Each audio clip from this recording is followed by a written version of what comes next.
Housewife মানে শুধু কি রান্না করা তা তো না, এর পিছনে থাকে হাজারটা গল্প, সারাদিনের ক্লান্তি আর ভালোবাসা, তাই না? চলো দেখাই আজকের দিনটা। আর এই ছোট্ট সংসারটা আমার দুনিয়া। সবারই সেই একই হাউসওয়াইফের দায়িত্ব। সবাই বলে নাকি হাউসওয়াইফের কোনো কাজ নেই, সারাদিন শুধু শুয়ে বসে থাকাটাই তার কাম। কিন্তু এমনটা কিভাবে হতে পারে, তাই না? আমরা জানি যে আমাদের কত একটা দায়িত্ব রয়েছে, সাথে একটা ছোট্ট কুচকু, তার সাথে সারা দিন। অনেকে বলে নাকি যখন ইচ্ছা তখন ঘুমোতে পারবে, তাই নাকি? একটা ছোট্ট বাচ্চা থাকলে যখন তখন কি ঘুমানো যায়? তোমরাই বলো। আজকের এই ব্লগটা বানানো আমার, যে আমি একটু ঘরটা গুছাবো, তাই একটা ব্লগ বানিয়ে নিয়েছি তোমাদের সাথে শেয়ার করার জন্য।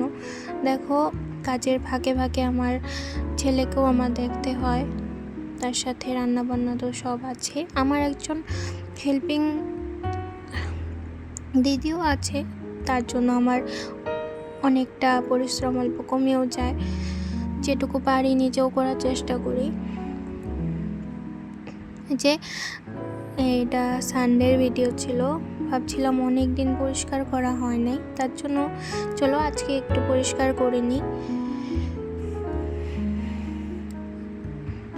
আর এইদিকে দেখো, আমি বাইরে দেখছিলাম যে আমার পুচকু সোনাটা বাইরে খেলা করছিল, এদিক থেকে ওদিক চলে যায়, না দেখলে সব সময় চোখে চোখে রাখতে হয়। আমরা ঘরে থেকে কি কিছু কাজ করি না, তাই না? আমাদের তো কোনো দরমহা নেই, আমরা সারা দিন এভাবেই কাটাই, সকাল সেই 6টার থেকে রাত্রে 12টা অবধি। কিন্তু আমাদের সেই কাজের মূল্যটা কেউ বোঝে না, তাই না?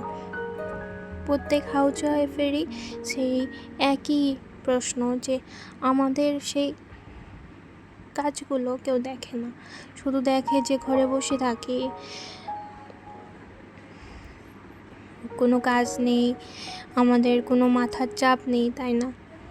চলো, এই করতে করতে তোমাদের সাথে কথা বলতে বলতে আমার ঘরটা একবারে ক্লিন করে নিলাম। ক্লিন করতে তো অনেক টাইম লেগেছে, তবু তোমাদের সাথে 3 মিনিটের ভিডিও একটা শেয়ার করেছি। ভালো লাগলে প্লিজ আমার চ্যানেলটা সাবস্ক্রাইব করে নিও।